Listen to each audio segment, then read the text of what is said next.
Hello everyone, welcome back to nursing with Ritu. आशा करते हैं कि आप लोग अच्छे होंगे। तो आप लोगों ने देखा कि कल हम लोगों ने पढ़ा था गेमेटोजेनेसिस में स्पर्मेटोजेनेसिस के बारे में। मतलब गेमेटोजेनेसिस क्या है, कितने टाइप्स का होता है। तो गेमेटोजेनेसिस जो है वो एक प्रोसेस है जिसमें गेमेट्स का फॉर्मेशन होता है। तो गेमेट्स टू टाइप के होते हैं, एक है मेल गेमेट्स एंड एक फीमेल गेमेट्स। तो जो मेल गेमेट्स है उसके फॉर्मेशन को बोले स्पर्मेटोजेनेसिस, एंड जो फीमेल गेमेट्स है उसके फॉर्मेशन को बोलेंगे oogenesis। तो कल हमने देखा था कि स्पर्मेटोजेनेसिस क्या है, उसका फॉर्मेशन कैसे हो रहा है, एंड उसके फेज कितने हैं, एंड कैसे कैसे उसका प्रोसेस कंप्लीट हो रहा है। और आज हम देखेंगे oogenesis के बारे में। आज हम देखेंगे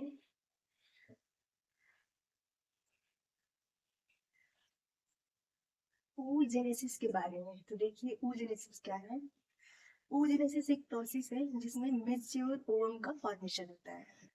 oogenesis एक प्रोसेस है जिसमें मेच्योर ओवम का फॉर्मेशन होता है। तो जो मेच्योर ओवम है वो रिलीज कहाँ से होता है? ओवरी से। ओवरी में बहुत सारे फॉलिकल्स हैं, जर्मिनल सेल्स हैं जो फॉर्म करते हैं ओवोनिया का।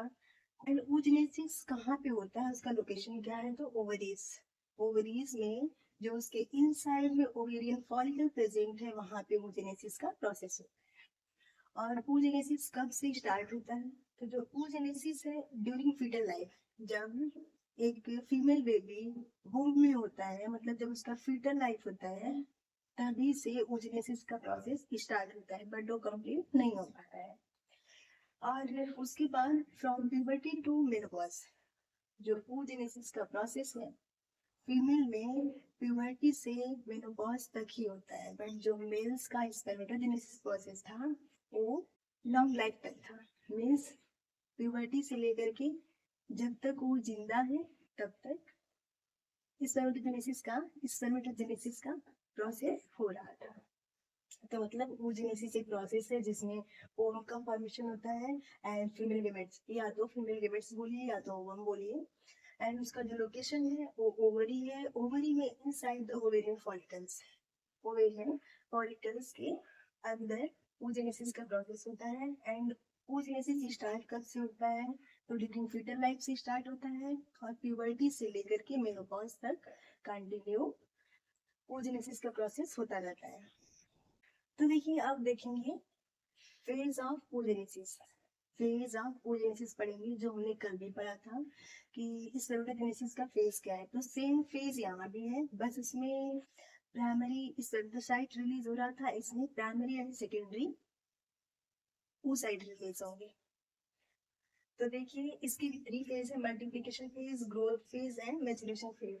तो जो मल्टीप्लिकेशन फेज है इसमें क्या है, जो oogonia है वो बहुत सारे गोनियम बनाएंगे,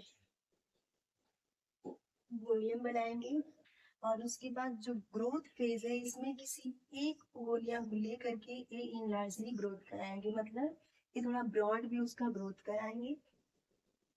और उसके बाद मेचुरेशन फेज में इसको बोलेंगे प्राइमरी साइट, इसी प्राइमरी साइट को मेच्योर करके ओवम का फॉर्मेशन कराएंगे।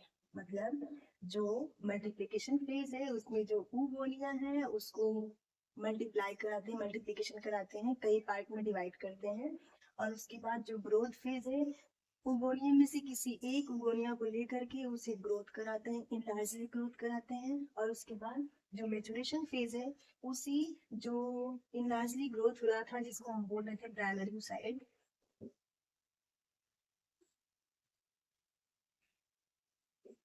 जिसको प्राइमरी oocyte बोल रहे थे, उसको हम मेच्योर करेंगे एंड ओवम का फॉर्मेशन कराएंगे।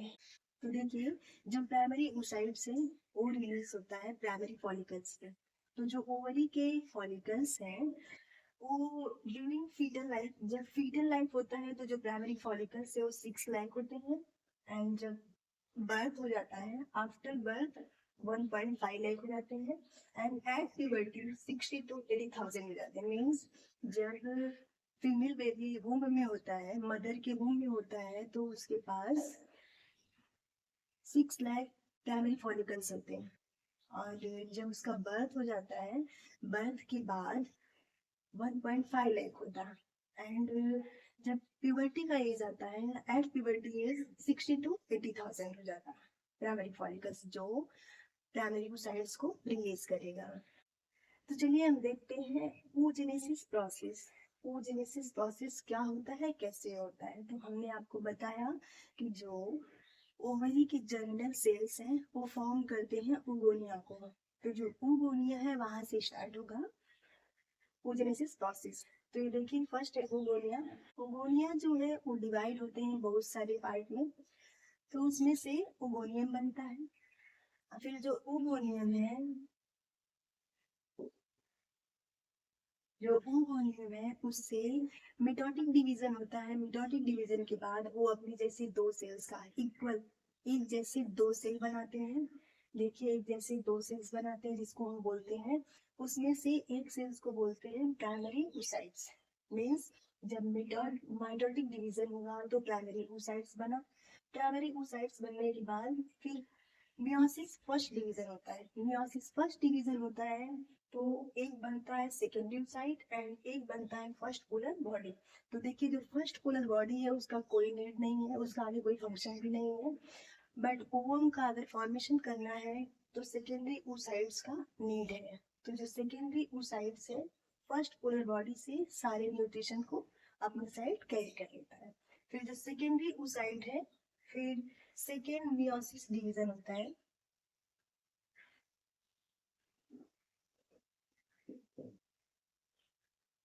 फिर मियोसिस सेकेंड होता है, तो एक यहाँ पे बनता है सेकेंड पोलर बॉडी एंड यहाँ पे बनता है ओवम। मीन्स जब सेकेंडरी oocyte के बाद फिर मियोसिस सेकेंड होता है, तो एक यहाँ पे बनता है सेकेंड पोलर बॉडी एंड यहाँ पे बनता है ओवम।